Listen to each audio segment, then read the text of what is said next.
beberapa kondisi atau keadaan manusia pada saat hari kiamat. Maka sahabat yang dirahmati Allah Subhanahu wa taala, kalau kita berbicara tentang kondisi-kondisi manusia pada saat hari kiamat, maka di tempat perhitungan amal nanti Allah membagi manusia menjadi tiga golongan.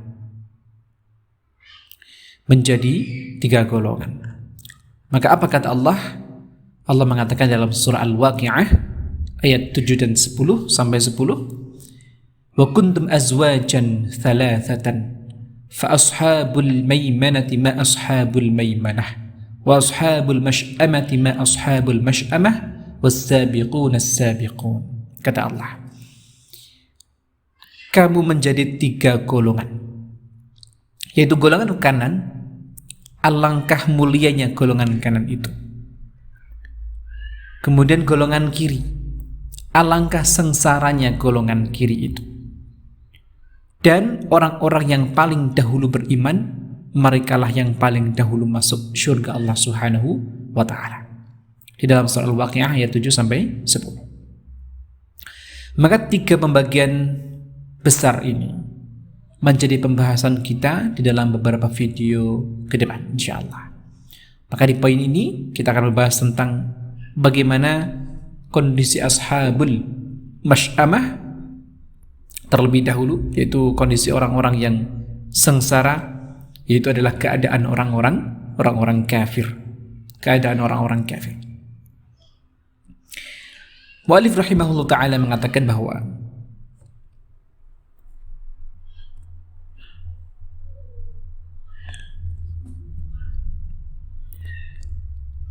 menggambarkan beberapa kondisi bagi orang kafir saat hari kiamat adalah yang pertama, penuh dengan kehinaan, keputusasaan, kerugian, dan penyesalan. Dan Allah menjelaskan dalam banyak sekali ayat-ayat Al-Quran tentang bagaimana kehinaan, keputusasaan, kesengsaraan, kerugian, dan penyesalan orang-orang kafir ini. Seperti halnya di dalam surah Yunus ayat 27 Allah mengatakan, walladzina kasabus sayyiati jazaa'u sayyi'atin bimithliha wa tarhaquhum dhillatun. Adapun orang-orang yang berbuat kejahatan akan mendapat balasan kejahatan yang setimpal. Mereka diselubungi kehinaan. Wa tarhaquhum dhillatun. Ma lahum minallahi min 'asim. Tidak ada bagi mereka seorang pelindung pun dari azab Allah Subhanahu wa ta'ala. Ka'annama ughsyiyat wujuhuhum qita'an minal laili mudlima. Maka seakan-akan wajah mereka ditutupi dengan kepingan malam yang gelap gulita. Ulaika ashabun nar hum fiha khalidun. Maka mereka inilah orang-orang penghuni neraka, ashabun nar hum fiha khalidun, dan mereka akan kekal di dalamnya. Surah Yunus ayat 27. Di ayat ini disebutkan tentang perbuatan jahat yang dilakukan oleh orang-orang yang tidak beriman kepada Allah, orang-orang kafir. Allah balas dengan balasan yang setimpal, penuh dengan kehinaan, dan tidak ada seorang pelindung pun yang dulu mereka percayai bahwa akan mendatangkan kebermanfaatan pada kehidupan nanti, maka tidak ada kebermanfaatan sedikit pun daripada apa yang mereka yakini saat di dunia, dengan menyembah berhala, menyembah dewa, dan sebagainya. Nah, dan wajah-wajah mereka akan diselimuti dengan kegelapan seperti kegelapan malam. Kemudian di ayat yang lain Allah juga mengatakan kepada kita semuanya bahwa dalam surah An-Nahl ayat 27 pula Allah mengatakan, "Tsumma yaumal qiyamati yukhzihim wa yaqulu ayna syuraka'i alladhina kuntum tushaqqun fihim." Wa qala alladhina utul ilma innal khizya al-yawma was-su'a 'alal kafirin. Kata Allah, kemudian Allah menghinakan mereka pada hari kiamat. Wa yaqulu ayna syuraka'i alladhina kuntum tushaqquna fihim. Di manakah sekutu-sekutu itu yang karena membelanya kamu selalu memusuhi mereka, nabi-nabi dan para rasul, orang-orang yang beriman? Orang-orang yang diberi ilmu berkata, sesungguhnya kehinaan dan azab hari ini ditimpakan kepada orang-orang kafir. Maka sahabat Al-Hikam yang dirahmati Allah Subhanahu wa taala, bentuk pertentangan, bentuk penganiayaan, pelecehan, penghinaan kepada nabi-nabi Allah sejak kaum-kaum terdahulu, bukan hanya kaum Nabi Muhammad SAW, kaum Nabi Musa, kaum Nabi Isa, kaum Nabi Ibrahim, kaum Nabi Nuh, hampir semua, bukan hampir, semua Nabi dan Rasul mengalami penentangan, kekufuran dari kaum-kaumnya. Maka sahabat yang dirahmati Allah, semuanya itu akan dipertanggungjawabkan di hadapan Allah Subhanahu wa taala tanpa sedikit pun kezaliman, tanpa dikurangi, tanpa ditambahi. Semua tercatat dengan rapi oleh malaikat-malaikat Allah Subhanahu wa taala. Kemudian orang-orang kafir ini diliputi dengan keputusasaan, penyesalan, dan itu tampak dalam perkataan-perkataan mereka. Itu orang-orang kafir. Allah abadikan di dalam dalam beberapa ayat, ya, di dalam surah Al-Qamar Allah mengatakan, dengan patuh mereka segera datang kepada penyeru itu. Orang-orang kafir berkata, ini adalah hari yang sulit. Ini adalah hari yang sulit, kata mereka. Artinya apa? Mereka mengimani, ya, kepada berhala-berhala, kepada keyakinan-keyakinan yang menurut mereka hal-hal itu akan bisa mendatangkan kebermanfaatan dalam kehidupan mereka. Tetapi sekali lagi tidak sama sekali. Maka begitu juga Allah mengabarkan dalam surah Al-Anbiya, waqtarabal wa'du al-haqqu fa idza hiya syakhisatun absarul ladzina kafaru ya wailana qad kunna fi ghaflatin min hadza bal kunna zalimin. Kata Allah, dan apabila janji yang benar, hari kebangkitan telah dekat, maka tiba-tiba mata orang-orang kafir terbelalak. Mereka berkata, alangkah celakanya kami benar-benar lengah tentang ini. Bahkan kami benar-benar orang yang zalim. Kata mereka sendiri, mengakui kebodohan mereka, penyesalan mereka terhadap apa yang mereka ingkari pada kehidupan dunia tentang keimanan kepada Allah Subhanahu wa taala. Maka sahabat Al-Hikam yang dirahmati Allah Subhanahu wa taala, begitu pun bagaimana kondisi orang kafir. Di antara mereka bahkan ada yang berharap menjadi binatang. Di antara orang kafir itu ada yang berharap menjadi sosok binatang atau seekor binatang. Kenapa? Agar tidak menerima dan merasakan azab Allah Subhanahu wa taala. Ada sebuah riwayat dari Al-Hakim, dari Abdullah bin Amr bin Aus berkata, bila hari kiamat tiba, bumi akan dibentangkan seperti bentangan kulit dan semua makhluk dikumpulkan, yaitu bangsa manusia, bangsa jin, bangsa binatang ternak, kemudian binatang buas. Maka pada hari itu Allah memberlakukan hukum qisas terhadap semua binatang, sampai kambing sekalipun yang bertanduk akan diqisas atas serutukan kambing yang bertanduk. Setelah itu Allah berfirman, jadilah tanah. Binatang pun menjadi tanah, dan ketika orang kafir melihat ini, maka ia berkata, alangkah bahagianya seandainya dahulu aku menjadi tanah. Ya laitani kuntu turaba. Diriwayatkan di dalam oleh Al-Hakim dengan sanad yang sahih. Nah, salah satu tanda penyesalan orang-orang kafir adalah keinginan mereka agar bisa melihat orang-orang yang telah menyesatkan mereka dahulu. Mereka ingin menginjak-injak, bahkan membunuh mereka yang menyesatkan mereka. Orang-orang kafir berkata, "Ya Tuhan kami, perlihatkanlah kepada kami dua golongan yang telah menyesatkan kami dahulu, yaitu jin dan manusia, agar kami letakkan keduanya di bawah telapak kaki kami, sehingga keduanya bisa menjadi yang paling hina." Surah Al-Fussilat, Surah Fussilat ayat 29. Allah pun memperlihatkan neraka kepada orang-orang kafir sehingga penyesalan mereka kian semakin besar. Mereka bisa melihatnya dari izin Allah Subhanahu wa taala dari jauh, lalu digiring secara kasar dan diseret mukanya, dan setelah itu mereka dilemparkan ke kobaran api neraka. Na'udzubillah. Penyesalan pun semakin mendalam, bertambah, tak terukur, tak terbendung. Dengan segala cara mereka mengibah dan memohon agar bisa selamat dari siksa Allah Subhanahu wa taala, meskipun itu mengorbankan orang terdekat mereka. Tetapi ketika Allah mengatakan dalam surah Al-Kahfi, dan orang yang berdosa melihat neraka, lalu mereka menduga bahwa mereka akan jatuh ke dalamnya, mereka tidak menemukan tempat berpaling darinya.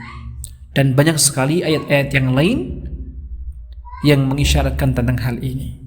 Maka sahabat Al-Hikam dirahmati Allah Subhanahu wa taala, bahwa neraka jahanam dengan berbagai macam azab dan siksanya benar-benar wajib kita imani adanya, terutama bagi orang-orang yang kafir yang Allah kabarkan dalam surat-surat Al-Quran, dari ayat Al-Quran tentang bagaimana Allah akan mengazab orang-orang ini.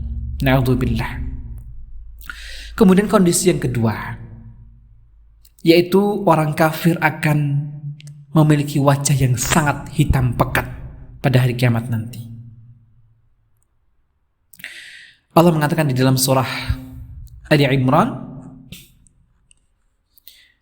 pada hari itu ada wajah yang putih berseri, dan ada pula wajah yang hitam muram.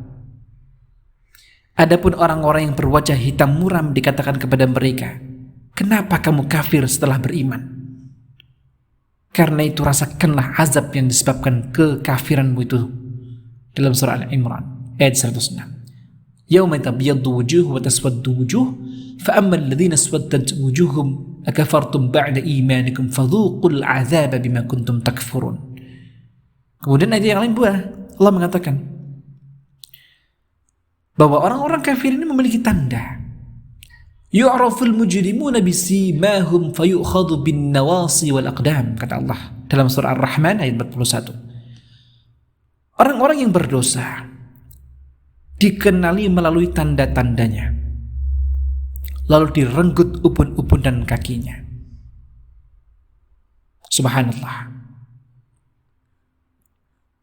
Maka sahabat Al-Hikam dirahmati Allah, ada beberapa pendapat terkait dengan makna wajah mereka menghitam. Begitu juga dalam redaksi hadis yang lain mengisyaratkan bahwa mata mereka pun sampai membiru.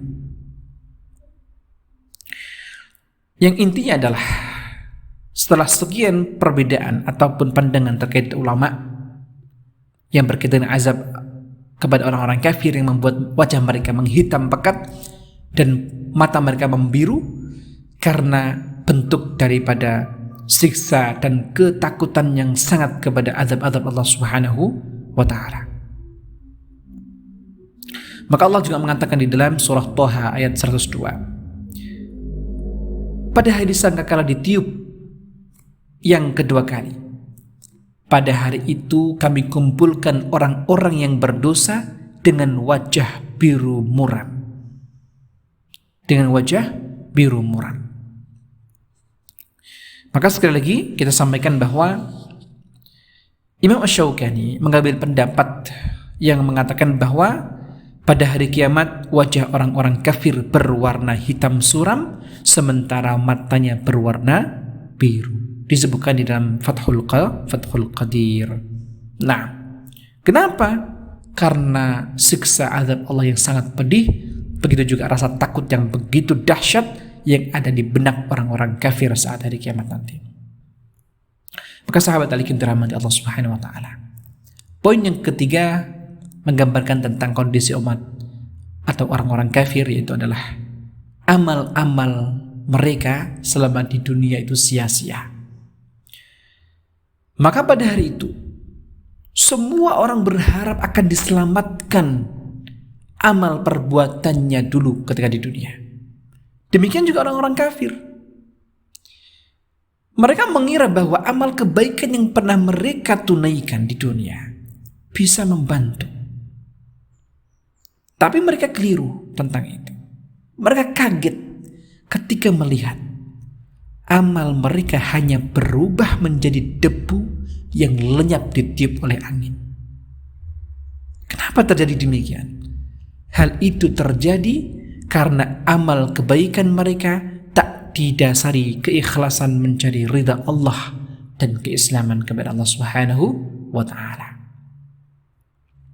Hal ini Allah tegaskan di dalam Al-Quran. Di dalam surah Ibrahim ayat 18 Allah mengatakan, Mathalul ladzina kafaru bi rabbihim a'maluhum karamatin ishtaddat bihi ar-rihu fi yawmin 'asif la yaqdiruna mimma kasabu 'ala syai' dzalika huwa ad-dhalalul ba'id. Perumpamaan orang yang ingkar kepada Tuhannya, perbuatan mereka seperti abu yang ditiup angin keras di hari yang berangin kencang. Mereka tidak kuasa mendatangkan manfaat sedikit pun dari apa yang telah mereka usahakan di dunia. Yang demikian itu adalah kesesatan yang jauh. Maka kebaikan-kebaikan yang mungkin dilakukan pada hari-hari di dunia mereka, tetapi di dalam pandangan Allah itu seperti halnya debu yang diterpa angin, hilang begitu saja, terbang di udara. Maka kebalikan dengan orang yang beriman. Orang yang beriman, orang yang berislam kepada Allah Subhanahu wa ta'ala, jangankan dilakukan amal tersebut, menjadi muqaddimah dengan niatan akan melaksanakan amalan itu saja, walaupun amal itu belum sempat terlaksana, itu pun sudah menjadi pahala bagi orang yang akan mengamalkan itu. Subhanallah. Ya, Masya Allah. Nah, maka amal orang-orang kafir, habita amaluhum, semuanya akan sia-sia di hadapan Allah Subhanahu wa ta'ala. Kemudian poin yang keempat menggambarkan tentang kondisi orang-orang kafir adalah di hadapan makhluk-makhluk Allah, orang-orang kafir ini akan benar-benar terhina, dinistakan wajahnya, hitam, dilaknat, wajah mereka atau mata mereka membiru, dihadapkan pada saksi-saksi dan semua makhluk. Ya, maka Allah mengatakan dalam surah Hud ayat 18. Apa yang Allah katakan? وَمَنْ أَظْلَمُ مِمَّنِ افْتَرَى عَلَى اللَّهِ كَذِبًا أُولَئِكَ يُعْرَضُونَ عَلَى رَبِّهِمْ وَيَقُولُ الْأَشْهَادُ هَؤُلَاءِ الَّذِينَ كَذَبُوا عَلَى رَبِّهِمْ أَلَا لَعْنَةُ اللَّهِ عَلَى الظَّالِمِينَ. Allah mengatakan,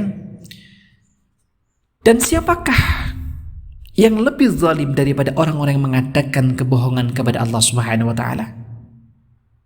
Mereka itu akan dihadapkan kepada Allah, kepada Tuhan mereka, dan para saksi akan berkata, orang-orang inilah yang akan berbohong, yang telah berbohong terhadap Tuhan mereka. Ingatlah, laknat Allah ditimpakan kepada orang-orang yang zalim. Maka sahabat hikam dirahmati Allah Subhanahu wa ta'ala, menariknya adalah di akhirat nanti dosa orang-orang kafir akan diumumkan ke semua makhluk.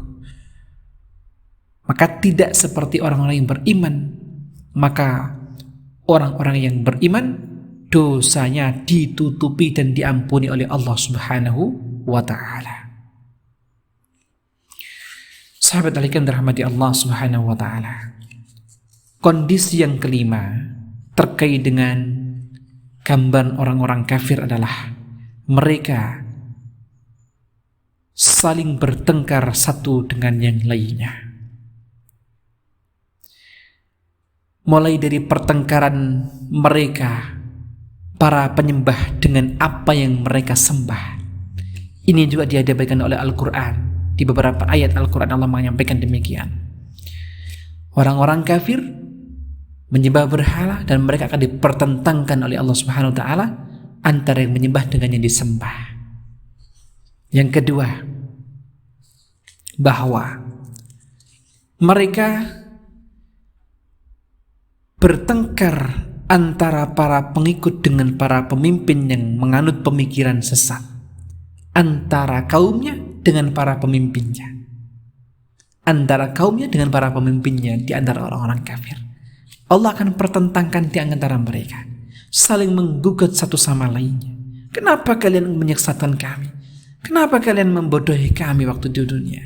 Itu terjadi ketika mereka sedang merasakan azab Allah Subhanahu wa taala. Kemudian yang ketiga, pertengkaran orang-orang lemah dengan para penguasa dan raja yang memiliki kekuasaan di tengah-tengah mereka, menindas, memaksa. Allah akan pertentangkan di antara mereka, yaitu orang-orang kafir. Kemudian pertengkaran orang-orang kafir dengan teman dekatnya, yaitu syaitan. Maka ini juga Allah abadikan di dalam surah Qaf ayat 27-28. Allah mengatakan, setan yang menyertainya berkata, "Ya Tuhan kami, aku tidak menyesatkannya, tetapi dia sendiri yang berada dalam kesesatan yang jauh."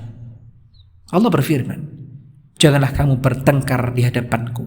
Sungguh dahulu aku telah memberikan ancaman kepadamu." Maka sahabat alaikum dirahmati Allah Subhanahu wa taala, makna daripada yang menyertainya menurut Ibnu Abbas, Al-Mujahid dan Qatadah yaitu qarinuhu, yaitu qarinuhu. Setiap manusia memiliki qarin dari bangsa jin yang kemudian memang cenderung kepada keburukan. Ya, sampai Nabi pun juga demikian. Tetapi Allah sudah menangkan sosok Nabi Muhammad SAW pada nabi-nabi yang lain atas qarin-qarin mereka. Nah, begitu juga mereka dipertengkarkan dengan anggota badannya sendiri. Subhanallah, akan dipertentangkan dengan anggota badannya sendiri. Sepertinya dalam surah Al-Fussilat, dan kamu tidak dapat bersembunyi dari kesaksian pendengaran, penglihatan, dan kulit atasmu, kulitmu atas dirimu sendiri. Bahkan kamu mengira Allah tidak mengetahui banyak tentang apa yang kamu lakukan. Jangan dikira seluruh anggota badan kita dimiliki Allah Subhanahu wa taala. Mata, telinga, lisan, kulit, bibir, hati, pikiran, nafas, semua akan dipertanggungjawabkan di hadapan Allah Subhanahu wa taala. Begitu detailnya, begitu agungnya kebesaran Allah Subhanahu wa taala atas manusia.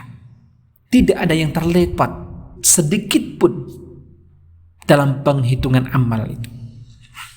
Maka sahabat yang dirahmati Allah, orang kafir juga akan menghujat dirinya sendiri. Dan hujatan kepada diri sendiri adalah bentuk puncak kebencian. Maka Allah mengatakan di dalam Al-Quran surah Ghafir ayat 10, sesungguhnya diserukan kepada orang-orang kafir pada hari kiamat, sungguh kebencian Allah kepadamu jauh lebih besar daripada kebencianmu kepada dirimu sendiri. Ketika kamu diseru untuk beriman, lalu kamu mengingkarinya. Masya Allah. Lalu mu'allif rahimahullah ta'ala mengatakan juga di dalam kitab ini bahwa orang-orang kafir saat dikumpulkan di dalam neraka, apa yang mereka kerjakan? Yang pertama, mereka akan merasakan penggiringan atau dikumpulkan dalam keadaan yang sangat haus. Kata Allah dalam surah Maryam 86, dan kami akan giring orang-orang yang durhaka ke neraka jahanam dalam keadaan yang dahaga, haus. Mereka hampir mati karena menahan haus. Ya. Kemudian di ayat lain pula dalam Al-Isra ayat 97 Allah mengatakan, kami akan mengumpulkan mereka pada hari kiamat dengan wajah tersungkur dalam keadaan buta, bisu dan tuli.